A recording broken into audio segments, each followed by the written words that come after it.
नमस्कार दोस्तों, आज मैं लेकर आई हूँ एक पारिवारिक कहानी। हमारी कहानी अगर आपको अच्छी लगे और आप हमारे चैनल पर नए हैं तो प्लीज़ हमारा चैनल सब्सक्राइब करें। जब मेरी बहन की शादी हुई, जब मैं केवल 16 साल की थी। हम 3 बहनें और हमारा सबसे बड़ा भाई। मम्मी पापा से ज़्यादा हम बड़े भाई की लाडली थीं। जितने ज़्यादा हम भाई से प्यार करते, उतने ही ज़्यादा हम भाई से डरते भी थे। हमें कुछ भी चाहिए होता, सब भाई ला कर देता। और मेरी बड़ी बहनें निशा और सीमा दोनों पढ़ाई कर रही थीं। निशा दीदी पढ़ाई में बहुत होशियार थीं और हमेशा हंसती रहती थीं। दीदी की शादी एक अच्छे रईस परिवार में हुई। उनके घर में नौकर चाकर किसी चीज़ की कोई कमी नहीं थी। जीजाजी ने दीदी की फ़ोटो देखी तो बस रिश्ता पक्का हो गया। दीदी आगे पढ़ना चाहती थी। शादी से पहले तो किसी ने कुछ नहीं कहा। ऐसा लगता था जैसे बहुत खुले विचारों वाले व्यक्ति हैं। लेकिन जब भी दीदी शादी के बाद मायके आती तो उनके चेहरे पर थोड़ी उदासी होती, जिसे वह अपनी झूठी हंसी से छुपाए रखती। लेकिन कहते हैं ना, बेटी अपना दर्द माँ से छुपा नहीं सकती।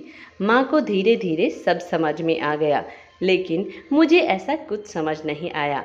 मैं बस दीदी को कहती, अच्छा है दीदी, आपको कोई काम भी नहीं करना पड़ता। और दीदी कितनी शान शौकत से रहती होगी।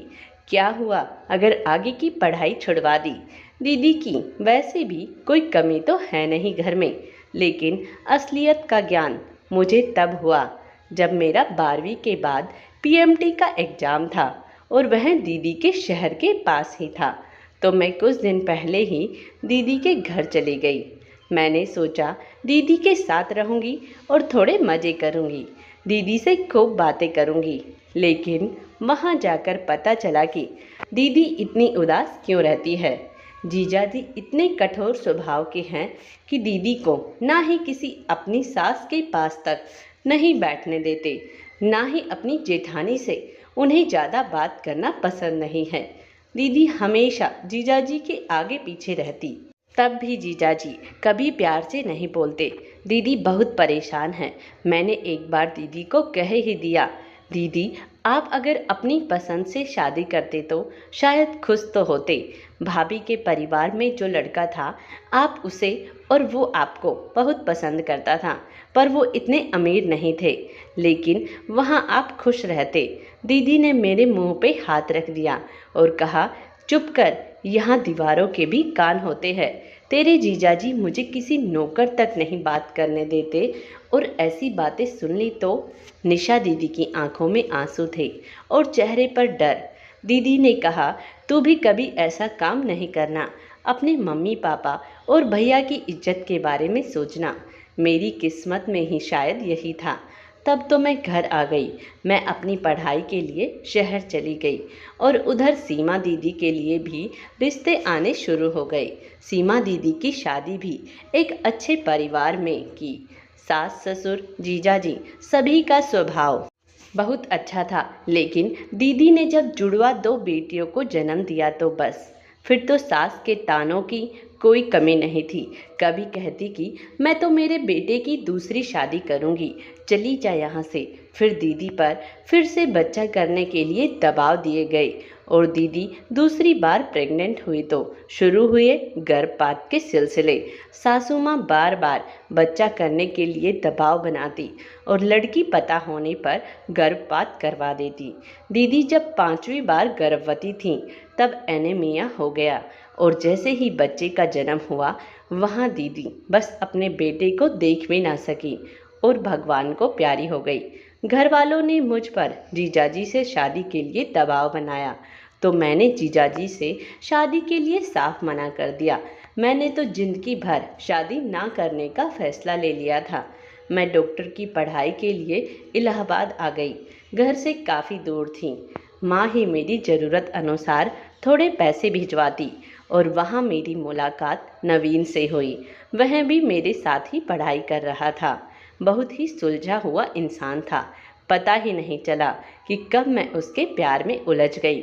नवीन ने जब इजहार किया तो मैं मना नहीं कर सकी और मैंने नवीन के बारे में अपनी मम्मी को बताया। मम्मी ने मुझे ही समझाया कि नवीन दूसरी जात का है और तुम उसे शादी नहीं कर सकती, हमारी इज्जत का क्या होगा।